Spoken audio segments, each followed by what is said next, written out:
Okay, good day to everyone. For this session of Inspiring Ideas for the Classroom, we are going to record one of our grant writing workshop segments. Mm-hmm. Is that fair? Say that way? Yeah, Or segments? So, yeah. All right, so this is oftentimes when we do follow-up workshops for school year. This is what we go through in order to help teachers think about, get their mindset in a good, to be able to write a good grant to get supplies for the classroom. The first thing you want to think about, though, is why are you writing a grant, right? Yeah, right.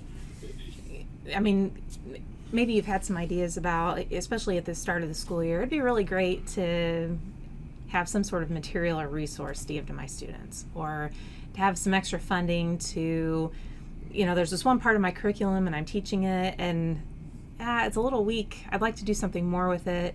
It'd be great to have a little bit of money to do this. So oftentimes we're limited on what we do because we just don't have the funds to do it. Well, that's why we write grants, so we can do all those extra things. And so the first thing we need to think about in writing a grant is actual goals. And so with our goals, remember a goal is very broad, long term. It's achievable, obviously, but not necessarily measurable. Yeah, I say not necessarily. Sometimes they are, but it's just that what's the big picture? What's the big picture? The goal is what you want. Yeah. It's really important that you set clear goals at the beginning for whatever project it is that you're interested in funding, because it's going to help you better organize the information that you need to write that grant. That's right. Now, something about goals, though, once we get that broad statement, that overall, hey, what are we trying to do? Every goal, sometimes you'll have more than one goal in a grant, every goal needs objectives. And so an objective is really what you're trying to achieve from a particular goal. They need to be specific, measurable, and tied to a timeline. Right. And I was going to say that's where that measurement piece comes in. That's and right. I think that can be confusing, where the goal's not necessarily measurable, but the objective to meet that goal is the measurable piece. I mean, if we want to do like Globe, let's say we want to do the Globe program stuff in our classroom, globe.gov, really good international environmental education program. We've done a lot of different, there are videos and stuff on the Globe program if you're interested. But anyway, I'm just using it as an example. Let's say we want to use Globe. Well, our overall goal might be, well, I want to be able to do Globe, our students doing Globe, but then we need objectives, right? So it's like timeline measurement, or what's our actual the timeline, what are we measuring? Be very specific. And so to that, it's like, to me, it really, you got to pinpoint down what is happening and when. Right. So if your goal is you want to use Globe, then you might have several objectives to help meet that goal. So one objective might be, in Unit 1, I would like to use this Globe lesson, whatever that lesson might be. And then you've got, okay, now I know for sure. In Unit 1, I know what I'm doing. I know when I'm going to do it. And as a funder, I don't care if you're going to do that in your lesson. I'm not looking, if I'm funding you, that's what we write down because we want to do our timeline. Right. But in the grant itself, I encourage you to put down what your students are getting, because it's all about the kids, right? Yeah, right. So what the students, we have to write that down in ours. I agree 100%. But in the grant itself, they don't care. You're going to teach air quality. You're going to teach clouds in Unit 2. What they want to know is what their impact is, right? So they want your objectives to be. So always think about your audience when you're writing your grant. Always think about your audience, because they want to know, students will better be able to manipulate and understand data. Oh, yeah. And so, and we're going to use a benchmark of data of this particular test and to show. We're going to do maybe a pre-test, post-test to see how, before we implement and after we implement, to show if there really is improvement in the students' understanding. And when that comes out to each of our objectives, need to have indicators or metrics. And that's where, sometimes it's kind of when we look at state and national standards even, or what are the metrics or indicators they'll say. And those are there for a reason. That tells us if we're meeting our objectives. And so quantitative, so you actually have to have data to demonstrate progress towards an outcome. Right. But now we're throwing more terminology out, because an outcome and outputs are slightly different. And so an outcome is, it's short, and you see on the screen we have, they're short or to medium term that a program produces. And the outcomes are what the school or classroom will gain from the outputs. Well, now we're throwing out outputs. Mercy. Gets a little confusing. Yeah. What I tell everybody, the outcome is quite simply, what's in it for me? Yeah. And so like what am I actually getting at is what's happening. And output is your deliverable. We have what outputs are what you actually deliver within the scope of the project. So that's the deliverables. Yeah. And so what you're actually getting. I know there's a bit of jargon there, and I apologize for it, but different granting agencies will want to know those. And I'll say we've put in grants, and they're like, well, you didn't make your outputs very clear. Yeah. And it was a few years ago, and so we had to look up. I'm like, I told them exactly what the outcomes were. And if you're well, they new wanted to outputs and outcomes, and so the things we're telling you now is just stuff that from experience, because we've been writing grants for years, and so from that experience, these are things that we've kind of been dinged on and we learned. Right. And really, when you're new to the grant writing process in general, I mean, there's 3 O's. There's objectives, outputs, and outcomes. Plus, then you've got goals. You know, trying to keep all of that clear in what it is exactly that you're writing and indicating, because that just makes your proposal stronger. It makes because that's justifying a funder giving you money. Yeah. And so you want to make sure you understand what those are Right. as you sit down and write the goal, because that is what you are doing. That's your sales pitch. Yeah. You know, if people are excited about students having a better understanding of data and being able to use real world applications of actual data, now, I'm interested in that as a Right. funder, because I want to hire people that know that, and it's lacking. And so, now I'm a little more excited about what you're doing, more likely to let go of that money that a bunch of people are asking for. And so the next thing we need to do is the impact. You know, of course, we define that as the longer term change that you're aiming to produce, or what's the end result. Maybe Right. if it was GLOBE, well, of course, we want objectives going to be understanding data better, and objective might be, you know, environmental stewardship. The students show and demonstrate better understanding of the environment, but then what's our big impact of that? And so the end of that might be, well, students and community to become better stewards of their environment. Right. And so that could be an impact of this grant that I'm writing. That's right. And as you're thinking about your impact, it's important to consider whether your project that you're proposing is going to have the capacity to continue once the funding runs out. So in other words, is the project that you're proposing, is it sustainable? Are you going to be able to continue doing this? Exactly. Because if I put in a grant and it's going to be, well, I'm going to do this after school program in September, and so we'll meet once a week after school. It'll be really great. And these kids are going to get so much out of it, and I'm so excited. Give me all your money. And Sarah writes a grant saying, oh no, I'm doing this program that's going to be sustained. The materials are not consumable. Right. It will be able to sustain, and we're going to have, like say, the GLOBE thing. Maybe you're going to have an outdoor weather stations at the school to be able for us to do long-term data, and for students down the road to do data. So now the funders' money, what they're looking at, okay, I had this little feel-good thing for my maybe a school program, but Sarah, she's asking for that money, and she's going to have this long impact. Now my dollar just went a lot further, and that makes me feel a lot more confident to give that money to Sarah. Right. Even though they should give it to me, not Sarah. But it's so think about that. Your funder's looking at those things. You think it's great because you know it's going to help your students, but you have to be able to think about what's the actual impact, the long-term things there too. And then we need a timeline. Yeah, you need a reasonable timeline for whatever any project that you're doing. Is it something that you're going to be able to complete within the time frame that the funder is looking for? Yes, because if they're giving money, and we've had this before, where we've written grants in like December and January. Well, all of a sudden, they're like, oh, we expect expenditures to be done by the end of May. And we're like, oh, we were going to do a summer program. We weren't really doing, and they're like, what? So you had to file for extensions because you didn't make that clear enough in the proposal. And so those are things, those timeline, you have to fit in their timeline, or else it's not going to work. If you have this program, oh, we're going to take environmental data once a month for a year, and then we're going to look at that, and my next year kids are going to look at that, and then the funder's like, but no, our window is from here to here, and I expect a report here. If you're doing it from the school foundation, like the education foundation, they want that report in May, what you did. That's why they expect you to have that presentation done. And so think about, make sure what you're wanting to do fits in the timeline, make sure it's reasonable, actually realistic, and think about, are there stages? A lot of times, it's like the grant that we're meeting about tomorrow that we just got. We're meeting it for stage 1 tomorrow, but there's 2 more stages that will happen next semester. But we have to get stage 1 going, and then we're going to start, ironing out all the details of stage 2 into how that would look. So think about other stages and put that in there if there is. So because some projects, it's too big to do in one thing, and in your head you're like, oh yeah, I'm going to do this here and then this and this, yeah. And so I'll just tell them I'm doing this. Well, they think, oh, that's way too big of something for you to do.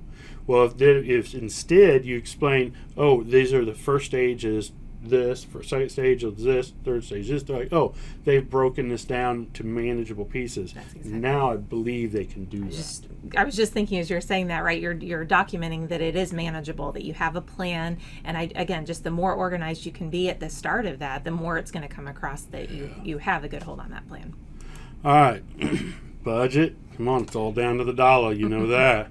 And that's the hard part, figuring out how much you can ask for and what you can do, and ask for what you need. I know there's some places that we write grants for, and 90% of the time they give you 3/4 of what you asked for. So we have to have contingencies. All right, so what will our impact actually be, and how much can we do with this amount of money? So go ahead. Yeah, and I was going to say another part of that is, you're asking for the funds, but as part of that, do you have the other resources and materials that you're going to need that won't be covered by those funds? Yeah, if we ask for money to do water quality, and I want money for, take containers for water and maybe a bus trip or whatever, I'm just throwing things out, right? And so I asked for money for that, and we're going to do all this in my grant. Oh, then we're just going to have it analyzed and do all this. Then I didn't factor in the fact that it's going to cost $40 per sample to have that analyzed, and to get that back. I don't have the resources to do what I told you we were going to do. And so you need to make sure that you actually have those resources of whatever they are that you're going to do to be able to do it. And then is your budget sufficient to do what you have outlined in the grant? And so if you ask for $50 or a $50 to $100 grant, and you tell me you're going to get, you need iPads and you need microscopes, wireless Bluetooth microscopes. And I'm like, well, wait a minute. One iPad is going to be a lot more than that. And one microscope would be that much. The little wireless. So it's like, okay, you can't really do what you say you're going to do. And so that tells a funder you didn't think that out well enough. And you need to think more about what is realistic and be able to do that. Or you've thought about it, but you didn't explain it well enough. I'm just kidding. We have iPads. Oh, well, you didn't say that in the grant, so they thought you wanted to buy them and you couldn't afford it. Or they might have assumed you were going to, you already had them and you don't. And so being very clear and concise about those is very important. And then we throw, of course, with budget, is it sustainable? Again, if you're putting in there, we're going to do this every year, and we're going to give like shirts away to all the participants, and we're going to have all these consumables, and you've asked for money for 1 year and there's enough in your budget to do it 1 year, and yet you say it's going to be sustainable for years to come. Where is that money coming from? So that sustainability piece is just always something to be thinking about through the whole process. It's just, it's very important. All right, so let's go with the final checklist. Okay. All right, so, and this is a big one I ask people all the time. It's the first thing I ask myself when I'm looking at a grant. How did I include how my goals overlap with what the granting agency wants? They have a reason for putting that money out there. They didn't offer these grants just for happy-go-lucky because they to get bonus points or whatever. They put these grants out because they want something. Sometimes they're wanting recognition. Are you recognizing them well enough? Sometimes they're doing it because the people coming out doesn't have the skills they want or understanding they want, or they're not getting enough people applying for their field. That was a thing in geoscience for a long time. There's certain areas that there just wasn't enough people getting that degree. Right. And so they sent out grants for us, and we did programs to help broaden the understanding and what you can do with geosciences. That's what they wanted. Now, It's not always going to be real apparent what that reason is as well, and that's really your homework to look at. right. What are their goals, what are their goals for offering this funding, and you really need to make sure that you've looked and done your research so that you can write that stronger proposal and be more competitive with what you're asking. Do your homework. If you want to be good at writing the grant, do your homework. Do a little looking. I've told people, there's one of the grants we got that the people doing the funding, I did all my research on them, and I found out it was, I don't remember what anniversary, like the 75th anniversary of this company had been open. And the people doing the grant, they're like, well, we didn't even realize that was coming up. And so I'm like, yes, they were impressed. I did my homework. But think about additional resources, including other funders. So if you're going to do this big initiative and there's not quite enough, you need to explain where the other resources are coming from. Are you qualified to do what you say you're going to do? If it's like, I'm doing this big environmental thing, and you have no background in anything environmental, then I'm going to question, can you really do that? Right. Really? And you might have a good plan for doing something like that. It might be well within the realm of what you're able to do, but again, it needs explained, and you need to be sure that you've thought of it ahead of time. That's right. Again, do you have the resources to do what you say you're going to do? Yeah, you're asking for certain funding, but does your project require other things that you already have access to? If the funding that you're asking for is not going to cover everything, do you have the resources to make sure that the project can be completed? And then double check all the required information as well. That you've just done a double check, even a triple check, that the application that you're submitting, that you've included information for every piece that the funders need to see. Generally, they have a rubric. They're not sharing with you. Oftentimes, they'll have a rubric, and if you're missing an entire section, you lost all those points. Or if they don't clearly see that section is there, and that's where if they do have a reviewer sheet, follow that format. And sometimes that's annoying because you're like, I said this in a previous section. Well, say it again in a slightly different way. That's right. Because whoever's going off of that, they got a bunch of these to look at, and they're like, okay, this section, okay, yeah, that's there. This section, okay, that's there. If they're not seeing it, they don't make them pull it out of the rest and infer it. Don't make work for them because they won't do it. And that's kind of too busy. That's that part about technical writing that's just real. You do feel repetitive, but that's just part of that process. It's a different kind of writing. We see it showing up in lab reports too. The kids are like, I already said that. It's just that's that style of writing. That's what you've got to include. Then our last two on our checklist is whom will your project benefit and how will it benefit them? And so once again, always think about what's the benefits of that, and that kind of falls in with that impact. Yeah. And it should fall in with your impact. And the last one is your idea creative? Is it original? Is it going to be transformative in any way? Do you have an original idea that's really going to be something great? In that, oftentimes you have an idea and you want things, right? And you're like, and it might be as simple as, we really want these tubs so we could do little things. And so, okay, I need to write a grant for these tubs. Well, you have to have a purpose for doing those. You have to have a purpose. When iPads first came out, everybody's like, oh, I want to write a grant so I can have an iPad in the classroom. We can have iPads in the classroom. But a lot of people weren't saying why.